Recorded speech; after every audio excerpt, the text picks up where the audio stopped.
Handang-handa na ang Gilas Pilipinas para dito sa gold medal match nila kontra Jordan mamaya.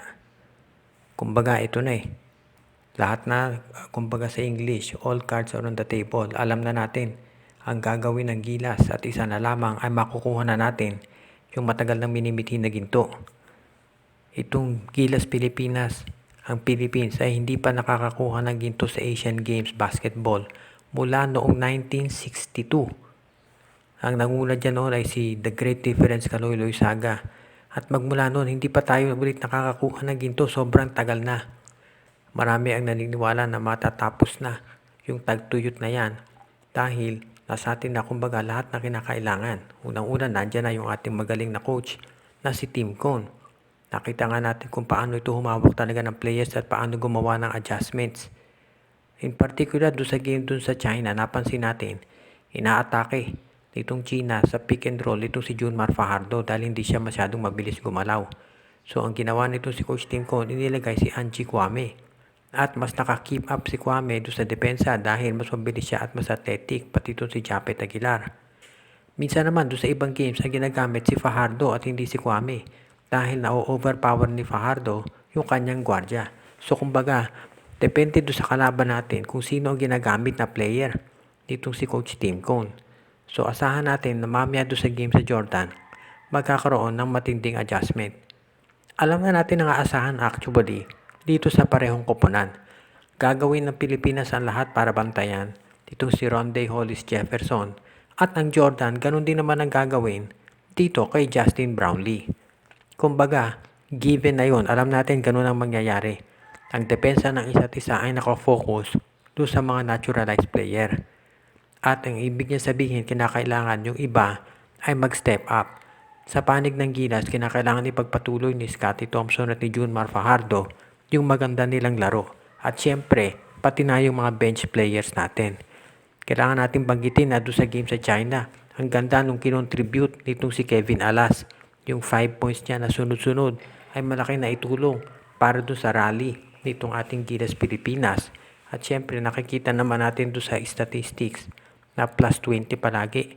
Pag si Chris Newsome ay nandun sa lineup, ibig sabihin, kahit hindi nakaka-contribute masyado sa puntos itong si Newsome, yung presence niya ang nagiging malaking bagay sa Gilas at nakatutulong siya sa depensa at sa iba pang aspeto.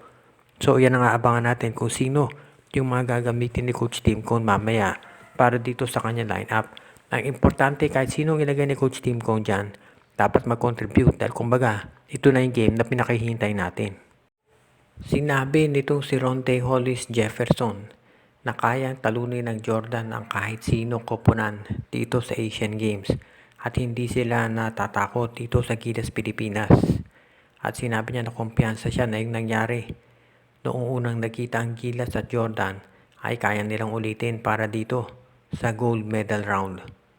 Kumbaga, nakita naman natin na nangyari noong unang nagharap itong Jordan at Gilas, tinampakan tayo ng Jordan at nanguna nga dyan si Jefferson. At hindi natin siya masisisi kung bakit siya kumpiyansa. Of course, kinakailangan ng isang player ay kumpiyansa at may belief sa sarili niya at sa mga teammates niya. At maganda naman talaga nilalaro ng Jordan, walang duda dyan. Pero itong Gilas Pilipinas, ang laki na rin ng in-improve ng laro. At sa pangunguna ni Justin Brownlee, sa tingin ko magiging even yung match-up dyan sa finals. Sasabihin ng iba, underdog ang Gilas dahil natalo tayo noong unang nagharap ng Jordan. Pero sa tingin ko makakagawa na ng adjustment dyan itong si Coach Tim Cone para yung ating lineup ay makasabay na at manalo para dito sa gintong medalya. Ang importante dito kung nakita ninyo yung laban natin sa Jordan, lumabang nga tayo ng first quarter pero nung nagpalit ng mga bench players doon lumabang ang Jordan. So ibig nito sabihin, kinakailangan yung bench players ng Gilas ay tumulong. Kapag tumulong yan at nagkaroon tayo nang kumbaga maging close yung laban at bumalik na yung mga starters, sa tingin ko makakalamang ang Gilas Pilipinas dyan at sa bandang huli tayo ay mananaig. Ang importante, kinakailangan marami kontribusyon sa iba't ibang player. Hindi po pwedeng si Brownlee, Fajardo, Thompson lamang ang aasahan.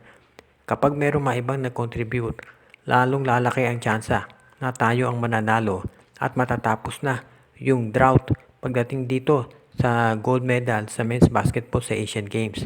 So abangan natin kung ano magiging resulta ng magiging laban mamaya. Pagkatapos tayong tambakan ng Jordan nung una tayong makiglaban, sinabi ni Coach Tim Cone sa isang panayam na gusto niyang magkaroon ng rematch dahil sa tingin niya, kapag nagkaroon ng rematch ay kaya nilang talunin ng Jordan. Kinakailangan lamang ay gumawa ng mga adjustments. Ngayon natupad yung kagustuhan ni Coach Tim Cone dahil magre-rematch ang Philippines at Jordan at ang paglalabanan natin ay yung gintong medalya dito sa men's basketball sa Asian Games. Napakalaking bagay nito dahil syempre makikita talaga natin dito kung paano mag-a-adjust itong si Coach Tim Cone. Kumbaga nakadalawa na itong si Rondae Hollis Jefferson sa kanya. Natalo sila doon sa final sa Governors Cup at natalo dito nung nakita ang Jordan at Gilas. So pagkakataon na to para kay Coach Tim Cone na makapag-adjust at bawian itong si RHJ. Ang tanong ay kung sino i-match up dito. Sa tingin ko malamang itong si Calvin Oftana dahil siya isang agile big man na kaya makipag-keep up dito kay Rondae Hollis Jefferson. Pero asahan natin na iba't ibang player na gagamitin ni Coach Tim Cone para bantayan ito. Dahil syempre kapag yan na nangyari, kumbaga baka malito o mahirapan si RHJ dahil iba't iba yung mga players na makakaharap niya.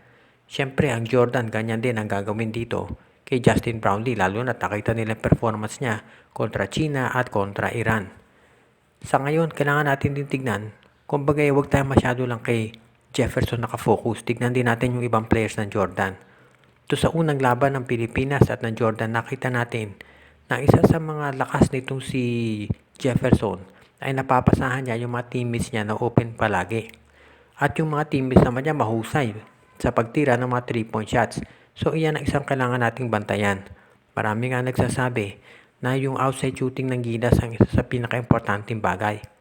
Walang duda na kaya tayo nanalo kontra Iran at China ay dahil nag-click yung outside scoring nitong si Justin Brownlee. At nakatulong din itong si Kevin Alas at Calvin Oftana at iba pa.